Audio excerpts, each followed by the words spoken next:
أعوذ بالله من الشيطان الرجيم بسم الله الرحمن الرحيم اللهم صل على محمد وعلى آل محمد وسلم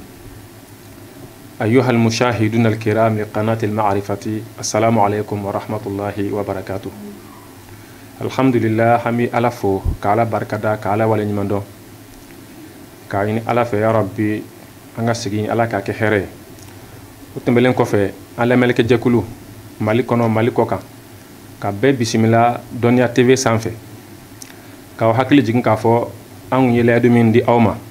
n'o de ye k'a fɔ an bɛna émission sigi a Cheikh Yakubu Dukure a ka ɲɛnamaya kan o ni a ye baaraba minnu kɛ diinɛ kɔnɔ kabini kitabu la a ye kitabu minnu walafi fo ka taa se a ye cɛsiriba minnu kɛ n'Ala sɔnna ma an ko an bɛna an da se o ma k'o walawala maa min b'a la ni o bi o émission in k'a ɲɛnamaya o de ye Cheikhu yɛrɛ denkɛ ye n'o ye Fadilatu Cheikh Abubakar Yakubu Dukure bi sɔgɔmaden na an y'a wele alhamdulillah y'an ka wele jaabi Cheikh assalamu alaikum wa rahmatullahi wa barakatuh. Wa alaikum assalam wa rahmatullahi ta'ala wa barakatuh. O tɛmɛlen kɔfɛ n'Ala sɔnna ma bi an ka sigi kun fɔlɔ ye inshallahu ta'ala nin tɛ kɛ a laban fana ye bi i n'a fɔ aw b'a kalama an bɛ kalo min na n'o de ye jamana ka yɛrɛmahɔrɔnya kalo ye n'o ye septembre kalo ye a baaraba minnu kɛra a kɔnɔ o ye jamana k'a yɛrɛ kanhɔrɔnya k'a yɛrɛ ta o la a yira k'a fɔ Cheikh ye baaraba dɔ kɛ ka bɛn nin waati in fana ma n'o de ye hymne national sɛbɛnni ye o hymne national in a bɛ kalan Mali kalanyɔrɔ bɛɛ la o tɛ bi ko ye kabini anw tin fɔlɔ hakili la Cheikh da bɛna dɔ la k'o yɔrɔ walawala inshallahu ta'ala. Donc o kadara kɔnɔ question saba b'an bolo k'o tɛnku Cheikhu kan o question fɔlɔ bɛna kɛ jumɛn ye o de ye hymne national min ni Cheikh Yakubu Dukure n'a y'a sɛbɛn hakilina jumɛn de y'a bila a sɛbɛnni na ɲininkali filanan o ye o émission kelen o hymne national kelen yala Cheikhu y'a sɛbɛn san jumɛn parce que an ye kuma dɔ mɛn kɔsa in na k'a fɔ dɔ ka sɛbɛnni kɔnna Cheikhu ta ɲɛ an dun bɛ min dɔn o de ye k'a fɔ Cheikh Yakubu Dukure ale de ka sɛbɛnni kɔnna a bɛɛ lajɛlen ɲɛ arabukan na n kan tɛ tubabukan ma arabukan kunda a Cheikh Yakubu Dukure an bɛ min kalama o de ye k'a fɔ ale ka hymne national o de kɔnna ka sɛbɛn arabukan na ka kɔn bɛɛ lajɛlen ta ɲɛ hali n'a y'a sɔrɔ dɔ kɔnna ɲɛ faransɛ la o ye ɲininkali filanan ye ɲininkali sabanan o ye yala Cheikhu ka nin hymne sɛbɛntɔ yala a y'i basé min kɔnna ɲɛ n'o ye faransɛman ye yala a y'i basé o de kan wa est ce que a y'o de traduit ka taa arabukan na walima Cheikhu nana ni kura ye a ko la wa donc nin ye ɲininkali saba ye bi masala bɛna boli fɛn min kan yɔrɔ bi ala k'an bɛɛ sababa ma a Cheikh Abubakar Dukure donc an b'i bisimila fɔlɔ o la i n'a fɔ an da sera a ma cogo min ni k'a fɔ an bɛ septembre kalo kɔnɔ an ka Cheikh Yakubu Dukure a ye baaraba kɛ ka bɛn kalo in ma n'o ye ka hymne national sɛbɛn k'a di jamanadenw ma an ka Cheikhu an b'a fo nin yɔrɔ la sujani kan ala k'a kalifa an ma o la o ɲininkali kun fɔlɔ an b'o tɛnku i la o de ye Cheikhu ye nin hymne sɛbɛn hakilina jumɛn de bɛ yen n'o ye Cheikhu bila a sɛbɛnni na. Alhamdulillahi rabbil alamin wassalatu wassalamu ala rasulillahi al-amin assalamu alaikum wa rahmatullahi ta'ala وبركاته سادة المشاهدين الأعزاء لقناة المعرفة. شيخ الحسن نعم أمي الله سبحانه وتعالى تنو أكان نموكا من دولندو أني من بانجلندو أما هنا فكا هنا جيلين كي أكا كراسان من باينكا أنا كديمبايا بلا جيلين وكوفي ماما ني ونيابانا ني واتينا نو كلوبانا دنيا تي كا أنا فولي بو بلا جيلين نو يكشي فولي كاين ɲininkali min kɛnna a diyara n ye a bɛnna ma parce que an kun ye layidu ta i b'a fɔ aw y'a laɲini an fɛ cogo min ka bɛn maa caman ka laɲini ma k'a fɔ a ka d'u ye Dɔnniya TV ka sigi dɔ kɛ n'o ye émission ye k'a kɛrɛnkɛrɛnnenya Cheikh Yakubu Dukure ka ɲɛnɛmaya kan a n'a ye baara minnu kɛ diinɛ kɔnɔ a n'a ye baara minnu kɛ ka dɔnniya yɛrɛ ɲini k'a cari domaine caman kɔnɔna la a n'a jɔyɔrɔ kɛra min ye faso dɛmɛli la donc alhamdulillah rabbil alamin an fana y'a layidu di maaw ma ngo sigi in bɛna kɛ bi alhamdulillah an bɛ se k'a fɔ nin ye sigi in nin y'a tako fɔlɔ ye nin y'a volume fɔlɔ ye min n'ala sɔnna ma a tɛna dan i ma a sigi caman bɛna kɛ Cheikh Yakubu Dukure a ka ɲɛnɛmaya a ka dɔnniya a y'a ɲini cogo di a y'a cari cogo di a yɛrɛ ye baara jumɛnw kɛ ka ɲɛsin faso ma ka ɲɛsin adamadenya dɛmɛli ma ani dɔnniya carili ma inshallah bi ye ɲininka min na ne ka bɛn munasaba dɔ ma n'o ye an bɛ se k'a fɔ jamana ka yɛlɛma hɔrɔnya san yɛlɛma ayiwa hakili jigili dɔw ka ma ɲɛnajɛ hakili jigili n'o ye 22 septembre ye min ni an b'o kalo la n'an bɛ septembre kalo la 2021 ni aw y'a ŋaniya k'a fɔ tako fɔlɔ in o ka kɛ a ka baara kan baara min n'a y'a kɛ ka ɲɛsin faso ma parce que an bɛ faso ka yɛlɛma hɔrɔnya tali kalo la n'ala sɔnna a ma n'o ye hymne national ye faso jɔnjɔn ayiwa k'a da arabukan na ni Cheikh Yakubu Dukure min kɛra maa fɔlɔ ye min y'o baara in kɛ n'a carina Mali fan bɛɛ lajɛlen ni Mali madarasaw bɛɛ y'a minɛ Mali kalandenw bɛɛ lajɛlen u b'o de da ka faso kanu yaasa ka se ka sabatu dusukun na k'u hakili jigin faso la depuis san caman donc o y'o ɲininkali min kɛ na a diyara n ye kosɛbɛ yala hakilina jumɛn ye Cheikhu bila a sɛbɛnni na ayiwa hakilila min ye Cheikhu bila a la o de ye Cheikhu kelen k'a ye indépendance kɔfɛ jamana hymne national n'o y'a jɔnjɔn ye a bɔra mais a bɛ an marabaa juguw ka kan na n'o ye français ye bon an dun ko k'an ye olu de gɛn an ko an y'an yɛrɛ tila u la ko an y'an ka indépendance sɔrɔ an ka yɛrɛma hɔrɔnya mais jamana yɛrɛ ka jɔnjɔn min ye jamana symbolique ba ye n'o bi drapeau kɔfɛ n'o de bɛ yira ni jamana bɛ ye ni o de ye jamana yɛrɛ vitrine ye jamana ka hakililaw bɛ dɔn n'o de ye jamana denw kan ka jamana jɔ hakilila min kan a bɛ dɔn ni o de ye jamana kɔnɔ ani jamana kɔ kan bon k'a ye k'a fɔ an ko an ye minnu gɛn a b'olu ka kan de la Cheikhu ye sɔmi sɔrɔ o la k'a fɔ est ce que nin ko in est ce que ninnu taara wa a y'a ye k'a fɔ bon u taara physiquement mais u ma taa parce que u kelen bɛ k'an ka kan yɛrɛ an yɛrɛ ka kan o minɛlen don an na donc o la Cheikhu ye jateminɛ kɛ n'i y'a lajɛ o la yanni tubabuw ka na français ka na langue jumɛn de tun bɛ Mali kɔnɔ n'an bɛ se k'a fɔ a ma langue officielle kun don yani kan jumɛn de tun bɛ Mali kɔnɔ ni sɛbɛnni tun bɛ kɛ n'a ye officielle in kɔrɔ tɛ dɔwɛrɛ jamana ɲɛmɔgɔw bɛ sɛbɛnni kɛ u bɛ ɲɔgɔn baara ɲɔgɔnya ni langue min ye o de ye langue officielle ye jamana kɔnɔ donc français yani faransi ka na an mara ka na français jagoya tintin an kun arabu de tun ye Mali langue officielle ye yala an y'a fɔ n ko an maliyɛn caman ka problème kɛra mun ye an bɛ fɛ ka Mali dɛmɛ mais an tɛ Mali ka histoire réelle yɛrɛ dɔn histoire yɛrɛ an t'a dɔn n'an taara an ka dɔ fɔw lajɛ o ye tariku ye an ka taa lajɛ ka ɲɛ ba ye ne ko an tɛ ne maa minnu ye sɛbɛnni kɛ Mali kan ka sɔrɔ maliyɛnw tɛ dɛ ayi an ka taa lajɛ maliyɛnw yɛrɛ ye mun fɔ u ye mun sɛbɛn i bɛ taa sɔrɔ an ka sɛbɛnni fanba a kɛra arabukan de la arabu m'a sɛbɛn n'i y'o fɔ mɔgɔ dɔ ye a b'a fɔ ko arabu de y'a sɛbɛn parce que maa caman t'a kɔnɔ maa caman t'a dɔn k'a fɔ ko maliyɛn yɛrɛ arabu bɛ yen min ye maliyɛn ye donc an da bɛna se nin bɛɛ lajɛlen ma maaw k'a faamu Mali ye jamanaba de ye jamanadennin tɛ a kurulen tɛ bamanan dɔrɔn kan ko bamanankan don a kurulen tɛ fila dɔrɔn kan a kurulen tɛ maraka dɔrɔn kan k'an b'a fɔ an b'o ta ko ka ɲina jamanaba don arabuw b'a kɔnɔ n'i ko o arabu ma k'a ye marokɛnw de ye a y'o segin aw bɛ ɲɔgɔn faga de parce que maliyɛnw don n'i k'u ma libiyɛnw don a ye segin a bɛ ɲɔgɔn faga maliyɛnw don tuarɛgiw b'a kɔnɔ ayiwa marakaw b'a kɔnɔ cogo la bamananw bɛ yen fulaw bɛ yen donc f'an ka ɲɔgɔn bonya an k'a dɔn k'a fɔ nin bɛɛ lajɛlen de fana ye Mali langue ye langue nationale kɔrɔ tɛ dɔwɛrɛ ye o langue nationale kɔrɔ de ye ko siya fɛn fɛn bɛ jamana kɔnɔ o siya kelen kelen ka langue a bɛ fɔ a ma ko langue nationale yala a bɛ mɔgɔ caman kɔnɔ ko bamanankan min taara min warala kosɛbɛ k'o de ye langue nationale o bɛ ɲina tɔw kɔ ayi a siya fɛn fɛn bɛ Mali kɔnɔ o kelen kelenna ka kan bɛɛ ye langue nationale de ye mais an bɛ se k'a fɔ dɔrɔn an ka kelen ta ko kɛ officiel ye sinon o tɛ tɔw fana bɔ langue nationale ya la donc ni nin ye langue nationale i bɛ taa denna fila la u bɛ nin de f'i ye yɔrɔba minnu sigila Mali langue ko kama donc n'o o sabatila arabu a sabatilen no Mali gafew kɔnɔ officiellement rasmiyan k'a fɔ malien arabu de bɛ a caman Tombouctou yan fan fɛ a n'an ka nord fan fɛ yɔrɔw la maliens de don depuis lawalew la depuis 11e siècle depuis 14e siècle 15e siècle Amadou Baba minnu tɔgɔ bɛ fɔ donc n'i y'a jateminɛ ani olu ka gafe wa lagɛ kɛ n k'a sɛbɛnna arabukan de arabukan donc i bɛna ye k'a fɔ n'an tɛ se k'o bɔ maliyɛnya la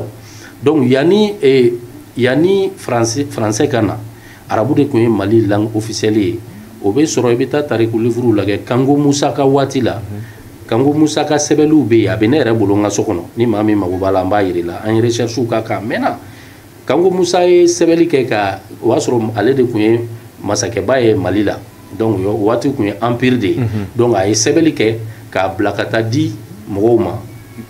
maa wɛrɛw ma o sɛbɛnni b'an bolo a ka tampon ni fɛn bɛɛ b'a la a bɛ arabu de la donc pour que a ka dɔn kabini colonisation ma kɛ kabini français ma na donc arabu de ye langue officielle donc Cheikh Yakubu Dukure kumala suruna a ye jateminɛ kɛ donc ale ye arabophone de ye ala y'a kɛ a ye arabu de kalan a bɛ ka diinɛ de ɲɛɲini parce que a ye diinɛ kanu o de y'a to a ye arabu kalan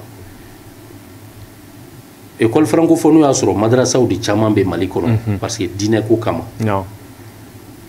donc ale kun ma tila kalan na fɔlɔ a bɛ madrasa min na o tɔgɔ ye al-madrasatul muhammadiya Kaye a karamɔgɔ n'o ye Cheikh al-marhum Abubakar Baro a dɔnnen don kosɛbɛ Kaye ala ka maaɲumanba don u ka madrasa la o de y'a karamɔgɔ ye a ma tila kalan na fɔlɔ a bɛ kalandenya la a kelenya la faso kanu la k'a fɔ k'a da français la donc comme o y'a marabaga jugu ka kan ye ale yɛrɛ bɛna a kɛ cogo bɛɛ k'a da arabu la yaasa madrasa caman min bɛ Mali kɔnɔ n'o ye maliyɛnw de ye maa wɛrɛ tɛ olu kana privé olu kana kumaniya faso jɔnjɔn dali ma k'a sababuya kɛ k'a bɛ marabaga jugu ka kan na n'o ye français ye donc a ye mun kɛ a ye français in ɲini n'o ye Seydou Badian Kuyate ala ka hinɛ o la ka yafu ma ale de tɔgɔ fɔra k'ale de y'a bɔ mais recherche nana sabati k'a fɔ a kelen tɛ a n'a diɲɛmɔgɔ de farala ɲɔgɔn kan ka hakilila jateminɛ k'a bɔ mais ala y'a fisamanciya da ale de ma an k'a to a bolo Seydou Badian Kuyate donc Cheikh Yakubu Dukure depuis a bɛ madrasa la a bɛ écoledenya la a y'o version française ɲini ka se école maître dɔ ma min ye maître français ye min bɛ mɔgɔw kalan français la parce que ale tɛ français dɔn a ye arabu de kalan o y'a bɛɛ traduit a ye k'a kɔrɔ fɔ a ye bamanankan na donc a y'a kɔrɔ faamu waati min a sɔrɔla ka segin k'a ɲini ala fɛ ale yɛrɛ ka se ka a dilan arabukan na donc a dilan cogo de ye nin ye donc Cheikh Yakubu Dukure a ye nin de ta ka baara kɛ ni o ye ka arabu labɔ donc n'i ye ɲininka a hakilila nana la cogo di a hakilila nana la faso kanu yaasa marabaga jugu a kana mara ka taa ka tila ka a ka kan de d'an ma kan wɛrɛ kana sɔrɔ an bolo a y'a kɛ arabukan na parce que ale yɛrɛ bɛ arabukalan na silamɛya kanu kama ani fana parce que arabu ye Mali langue nationale dɔ ye parce que maliyɛn arabu bɛ yen mais maliyɛn français tɛ yen. Allahu akbar. Tayi n hakili la faamuyaliba sɔrɔla nin na Cheikh Abubakar Dukure hali bi a ma tila ɲininkali filanan Cheikh y'a fɔ sisan k'a fɔ Cheikh y'a sɛbɛn kabini a bɛ kalandenya la donc e bɛ se ka date jumɛn fɔ n ye walima waati jumɛn fɔ n ye taarikhu kɔnɔ waati min ka surun walima min bɛ bɛn Cheikh ye i min sɛbɛn arabukan na a waati la. Bon ne bɛ se ka min fɔ o la n'an ye Cheikh Yakubu Dukure yɛrɛ si lajɛ san 70 ni kɔjan de don bon n'o tigi i ye baara min kɛ k'a sɔrɔ a bɛ kalandenya la a ma tila kalan na fɔlɔ et puis kalan université tɛ duguma kilasiw don a kun ma tila o la fɔlɔ voilà donc i bɛna ye k'a fɔ a ye baara in ko la an bɛ se k'a jateminɛ k'a bila minɛn min kɔnɔ o bɛ taa san 60 ɲɔgɔn san 55 o y'a dɔgɔyalen de ye sinon o bɛ taa san 60 ɲɔgɔn na Allahu akbar en tout cas san 50 ka yɛlɛ o sanfɛ a tɛ jigin o duguma cogo si parce que a kun ma tila kalan na fɔlɔ san 50 yɔrɔw de don donc a y'a da fana a ma dogo a y'a da dɔrɔn a bɔra Kayi kɔnɔna la yen madrasa muhammadiya a kun bɛ da ye waati bɛɛ yalɔ almarhum Abubakar Baro waliyullah ala ka maaɲumanba in ne yɛrɛ tɔgɔman de don ne tɔgɔ dara ale de la Seku ka karamɔgɔ n tɔgɔ dara o de la a denkɛw bɛ yen bi alhamdulillah minnu kɛra jeturabaw ye diinɛ kɔnɔ Mali kɔnɔ n'u y'u senda u fa senda n'o yɔrɔ la ni o ye Cheikhna Umar Baro ani Cheikhna Saïd Baro ani u balima tɔw bɛɛ lajɛlen donc ni maa ser'u ma k'u ɲininka olu nin ka di olu da kɔnɔ kosɛbɛ ka tɛmɛ hali ne kan mais a ka di min yɛrɛ da kɔnɔ kosɛbɛ o ye Cheikhna Umar Baro ye parce que alhamdulillah ale ni Cheikh Yakubu Dukure u man jan ɲɔgɔn na kosɛbɛ ale b'a ko bɛɛ lajɛlen kalama nin tɛ bi ko ye dɛ depuis anw ma bange depuis anw kɔrɔw ma bange fɔlɔ san 50 kow de don voilà donc a dara o yɔrɔ la Kaye a tun bɛ da madrasa la yen donc Kaye madrasaw caman fana ye a ko mɛn k'a don u ka madrasaw kɔnɔna la drapeau bɛ yɛlɛ n'a ye donc o kɔnɔna la n ye Cheikh Yakubu Dukure yɛrɛ ɲininka n ko bon i bɔra Kaye ka taa Sikaso parce que maaw a ka ɲɛnamaya fanba y'a kɛ Sikaso de i taara yen waati jumɛn a ko bon ale kɔni donna Sikaso a hakili bɛ min na ale donna Sikaso ka taa sɔrɔ ayiwa hymne national arabukan na o y'ale kɔn Sikaso ye Allahu akbar ale taara sɔrɔ ale dɔnnen tɛ maa si fɛ Sikaso mais ale ka hymne bɛ ka kalan Sikaso awɔ ale yɛrɛ yelen maa si t'ale dɔn a bɛna sigi Sikaso maa t'a dɔn a bɛna ala ye a dɛmɛ a ka sigiyɔrɔ ɲini Sikaso ka sigi maa t'a dɔn mais a ka baaraw y'a kɔn ye donc a taara sɔrɔ hymne national ni arabukan na a bɛ ka da Sikaso madrasaw la Allahu akbar mais ale yɛrɛ dɔnnen tɛ a ka baara dɔnnen don bon ale dun sigila Sikaso k'a sɔrɔ ne ma bange fɔlɔ ne ye san 40 ne kɔ de i ye n faamu ne sɔrɔla Sikaso ka ne kɔrɔ 3 bɛɛ sɔrɔ Sikaso ka kɔn ne ye ne ye san 40 ne kɔ ye ale taara sɔrɔ Sikaso ale ka baara ye n'o ye hymne national ye Nasidul Watani o bɛ ka da Sikaso madrasaw la voilà donc an ka ko ɲɛɲini n'an ye ko ɲɛɲini surtout n'a fɔra k'i mɔgɔ ye danaya dɔɔni da i kan k'i dɔɔnikɛla ye bon surtout k'e bɛ sɛbɛnni de kɛ sɛbɛnnikɛla kɔni maayiru dɔw de bɛ yen règle dɔw bɛ yen i man ka bɔ o kɔnɔ o ye basul ilmi de a bɛ fɔ a ma recherche scientifique i bɛ fɛn fɛn fɔ ani i bɛ fɛn fɛn sɛbɛn a bɛ taa sɔrɔ i tilala ɲɛɲinili bɛɛ la ka ban pewu et surtout n'i bɛna jugement kɛ baaraw dɔɔnikɛlaw ka baara ni ɲɔgɔn cɛ a b'a sɔrɔ i y'a kelen kelenna bɛɛ ka baara ta ni minnu bɛ nina ka se u ma k'u ɲininka n'u tɛ nina ka se u somɔgɔw ma olu de b'u dɔn u b'u ka baara dɔn ka tɛmɛ bɛɛ kan e tɛ se k'i to yɔrɔ jan e ma se maa si ma k'a fɔ k'i bɛ kow jalalatigɛ i yɛrɛ ye dɔɔni bunankun na a cɛ man ɲi kosɛbɛ donc n'an ye kow ɲɛɲini a ka ca Ala fɛ i bɛ taa sɔrɔ dɔɔni hukumu kɔnɔna la an tɛ malo an bɛ fɛn fɛn fɔ i bɛ taa sɔrɔ a tɛ contesté i bɛ taa sɔrɔ hali n'a contesté la mais i tɛ malo quoi i bɛ taa sɔrɔ i y'a fɔ k'a da i ka ɲɛɲinili cogo ani ɲɛɲinili y'a ɲini k'u ka ɲɛɲini cogo cogo k'a ɲini livre kɔnɔ ka tila ka se a tigiw ma ou bien ka se a masurunamɔgɔw ma yaasa k'a faamu yɛrɛ min yɛrɛ kɛra ka sɔrɔ ka i da don a la ka juger en ce moment inchallah i bɛ taa ye k'a fɔ i bɛ bɛn sawaba ma wa i tɛ kumasuru sɔrɔ i ka baaraw la inchallah taala طيب Cheikh Abubakar Yakubu Dukure ɲininkali sabanan i da sera ma k'a fɔ Cheikhu yan'a ka hymne national sɛbɛn a ye a nuska ɲini fɔlɔ ka taa jira école karamɔgɔ dɔ la o k'a kɔrɔ fɔ a ye bamanankan na donc yan nɔ question bɛ bɔ k'a bin o ye jumɛn ye yala Cheikhu ye école ta in de traduit directement ka taa arabukan na n'an ko tardema harfiya walima a ye tardema ma'anawiya de kɛ Cheikh Alassane ɲininkali ɲɛna kosɛbɛ parce que a bɛ to an ka précision dɔ di kuma in ma yala Cheikhu waati min a sera école français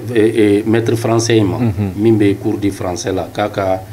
ayiwa hymne national trada ye min bɛ français la depuis indépendance waatu pour que a ka se ka baara kɛ ka a bɔ arabu la yala a ye traduction yɛrɛ de ta typiquement wa mot ta mot yani harfiyan k'a traduit wa ou bien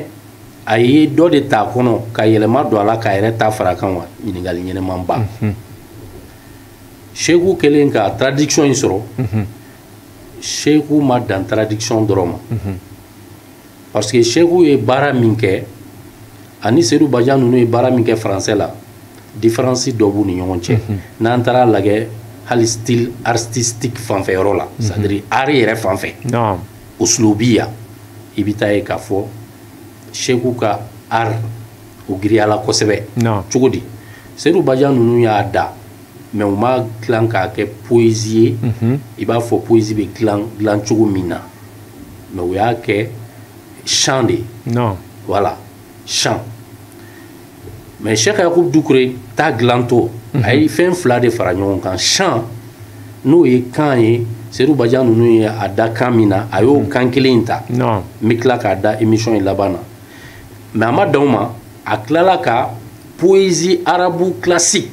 la poésie arabe classique nazmu hakili la maa minnu ye arabu kalan kɛ n'u ye littérature kɛ u bɛ nin dɔn u tulo bɛ na a y'a dan ka bɛn o fana règles ma o de y'a art yɔrɔ ye min a ma bɔ o minɛn kɔnɔ donc o ye d'abord la forme ça c'est la forme maintenant le fond a contenu yɛrɛ mun de b'a kɔnɔ donc Seydou Badian ninnu u ye hakililaba minnu ta tiɲɛ yɛrɛ la ko hymne national la o kan ka k'a kɔnɔ cogo bɛɛ pour que fasoden ka orienter a y'o bɛɛ ta a y'o o maaniw o kɔrɔw n'o hakililabaw a y'o bɛɛ ta un peuple un but une foi o n'a ɲɔgɔn caman a y'o bɛɛ ta kɔrɔba fɛn fɛn b'a kɔnɔ n'a bɛ se ka fasoden jo faso kanu la ka faso yɛrɛ mago bɛ min na i ka devoir k'o yira i la donc a y'o bɛɛ ta mais a ma dan o ma a tilala k'a yɛrɛ fana ka faamu a y'o fara a kan donc a y'o fara a kan parce que Cheikh Yacoub Doucouré ye mubdi'aw de don c'est-à-dire mɔgɔ min de don romantisme de b'a la a tɛ photocopie kɛ quoi karisa ye nin kɛ dɔrɔn k'o ta ka d'aw ma o mɔgɔ tɛ n'a kɔni n'i ka baara diyara ye n'a y'a ta dɔrɔn o kɔrɔ ye k'a yɛrɛ b'a ka invention c'est-à-dire a yɛrɛ ye romantisme min b'a la a b'o don a la a ka inspiration voilà a yɛrɛ ka inspiration a b'o don a la parce que c'est un artiste a bɛ mɔgɔ kɔnɔ n'a fɔra artiste dɔrɔn ko dɔnkilidala mɔgɔ caman b'o de fɔ non mɔgɔ hali mɔgɔ minnu bɛ menuisier ye artiste de donc a ka sɔrɔ a b'a dilan a ka art cogoya kɔnɔna la hali minnu bɛ yirilɛsɛw kɛ artistes de don donc artiste y'a fasugu ka ca mais kɔrɔ i bɛ baara min kɔnɔ vraiment i b'a kɛ ka bɛn art ma professionnellement donc a y'a ta o tacogo la maintenant e ma ne ɲininka o la mais ne yɛrɛ bɛ fɛ k'o jaabi parce que mɔgɔ dɔw bɛ se ka tromper o yɔrɔ la dɔw bɛ se k'a fɔ ko bon ne y'a sɔrɔ a ma Seydou Badian ninnu ta tradi harfiyan mot à mot ka tradi à 100% donc ko hymne national tɛ parce que o de ye hymne national ye o kuma in o tɛ tiɲɛ ye o ye kuma hakilila ye maa minnu ma jateminɛ kɛ kosɛbɛ mun na hymne national fɔlɔ min bɔra o ye Seydou Badian Kouyaté ninnu ta ye min bɔra français la filanan min bɔra o ye Cheikh Yacoub Doucouré ta ye ani mɔgɔ ma jɛ k'a bɔ a kelen a ka inspiration arabu la mais labanna ta min bɔra o ma mɛn o bɔra anw yɛrɛ ka waati la ala ma mɛn hakili la ni ma fili a bɔra ni ma fili dɛ an y'a ko mɛn kosɛbɛ ATT ka waatiw de la k'a sɔrɔ ATT bɛ fanga la n'o ye hymne national bamanankan na faso jɔnjɔn bamanankan na ATT ka waati anw y'a ye o de la kosɛbɛ yan'o cɛ an tun b'a ye fɔlɔ ka fɛn donc o de kɛra laban ye a dara ATT ɲɛfɛ a ka ca donc o kɔrɔ ye jamana yɛrɛ sɔnna ma quoi officialiser ATT kɔfɛ fama fɛn fɛn nana a daraw ɲɛfɛ wa an ka fanfare mɔgɔw b'a da fan bɛɛ ça veut dire que u ye national min bɔra kɔsa in na ala ma mɛ bamanankan na u y'o officialiser mais munna u ma arabu ta officialiser parce que a bɛ famaw kɔnɔ ko arabu ta in fana bɔra arabu jamana de la wa non maliyɛn dɔ de fana y'a dilan i b'a fɔ Seydou Badian ninnu ye français in dilan cogo min i b'a fɔ bamanankan in fana maliyɛn dɔw sigila cogo min k'a dilan cogo min wa est ce que a bɛ jamana ɲɛmɔgɔ kɔnɔ ko i b'a fɔ dɔw fana y'a faamu cogo min ko parce que a bɛ arabukan na ko ayiwa arabu ko don wa non parce que maliyɛnw de bɛ minnu ye arabu ye bi n'an taara lajɛ olu yɛrɛ bɛ sigilen don jamana yɔrɔ min na kɔrɔn fɛ fɔɲɔgɔnkɔya bɛ yen kɛlɛ bɛ yen dɔwɛrɛ tɛ parce que a b'u caman kɔnɔ ko jamana y'u négliger nin ye sira dɔw de ye jamana ka hymne national nin ta arabukan na ka valoriser ka officialiser i b'a fɔ français ni bamanankan valoriser la ka officialiser cogo min wa maa min y'a da k'o reconnu Cheikh Yacoub Doucouré i b'a fɔ Seydou Badian ninnu reconnu la cogo min yaasa arabu minnu yɛrɛ bɛ Mali kɔnɔ yala olu yɛrɛ ye hymne national nin ta hali anw t'a kalama Cheikh Yacoub Doucouré t'a kalama k'a da k'a ɲɛ Cheikh Yacoub Doucouré k'a da cogo la k'a di diɲɛ bɛɛ ma donc parce que a diyar'u ye donc a bɛ se ka kɛ moyen ye ka na ni stabilité ye ka na ni réconciliation ye ka na ni bɛn ye hali maliyɛn arabu minnu bɛ yen u k'a dɔn k'a fɔ ja olu ka culture ɲinama k'a kɔ jamana ayiwa ɲɛmaw fɛ donc o la an bɛ fɛ ka min yɔrɔ min fɔ o bamanankan min ni jamana yɛrɛ ye a hymne national officialisé o tɛ français traduction ye. Allahu akbar. Voilà donc ni mɔgɔ min ko f'i ka français de tradi k'i dan o ma k'o photocopie dɔrɔn ta k'o de b'a kɛ hymne national ye a tigi m'a faamu parce que jamana ye bamanankan hymne national min officialisé o tɛ français traduction ye n bɛ prévu kelen dɔrɔn di ka d'aw ma a fila daminɛ tɛ kelen ye. Français hymne national a bɛ fɔ cogo di. À ton appel Mali. Donc o kɔrɔ dɔnnen don à ton appel c'est-à-dire i bɛ ka kule jamana ka welekan i b'a fɔ n'an b'a fɔ an pɛrɛlen don jamana k'a ka welekan jaabi est-ce que y'a faamu n'a y'an wele dɔrɔn an b'a jaabi mais bamanankan na jamana ye min officialisé sa est-ce que o daminɛ bɛ ten ayi ko o daminɛ bɛ cogo di. Mali mana kan bɔ olu ye kelen ya o ye traduction de ye wa. mais fikra voilà yala hakililaw ka surun ɲɔgɔn na dɔɔni. Mali mana kan bɔ ayiwa à ton appel Mali traduction typique tɛ mais i bɛ taa sɔrɔ hakilila ninnu ka surun ɲɔgɔn na dɔɔni. An ka taa arabu ta lajɛ. watani fadaka dami o ye arabu ye Cheikh Yakubu Dukure ye min bɔ ne yɛrɛ kelen ka jate la arabu ta in daminɛ fɔrɔlen don ka tɛmɛ nin fila bɛɛ kan. Allahu akbar. Mali mana kan bɔ o kɔrɔ ka ɲi kosɛbɛ à ton appel Mali o fana kɔrɔ ka ɲi mais arabu t'a kɔrɔ watani ne faso fadaka dami ou bien fidaka dami a bɛɛ ye kelen ye ne joli o de bɛ kɛ k'i kuma bɔ. Allahu akbar. nin ka girin dɛ nin y'a daminɛ ye fɔlɔ nin y'a daminɛ ye fɔlɔ n faso n pɛrɛlen don ka n joli de kɛ k'i kuma bɔ. Donc maa minnu fana kɔnɔ ko n'i ma taa français de tradi toujours an ka to o français jɔnya la à 100% k'o tɛ hymne national ye u m'a faamu parce que bamanankan jamana y'o officialisé o tɛ français traduction ye typiquement donc arabu fana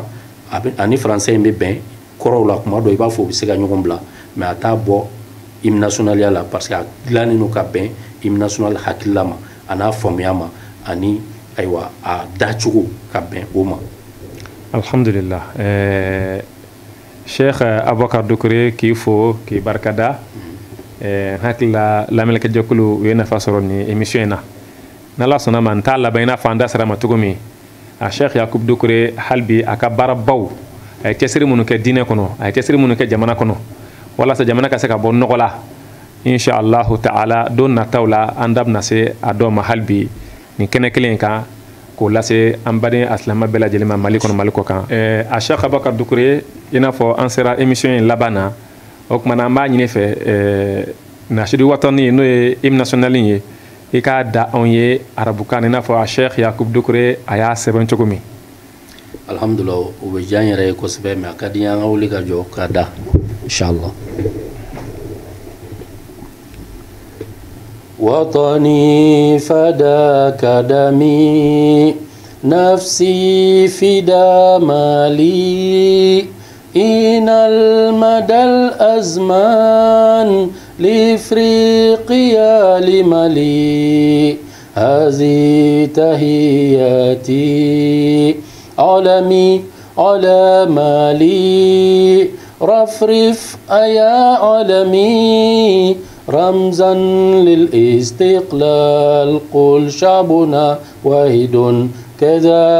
نيتنا وكذا الهدف العز والمجد في مالي السعي والسعد في مالي يا مال اليوم يا مال الغد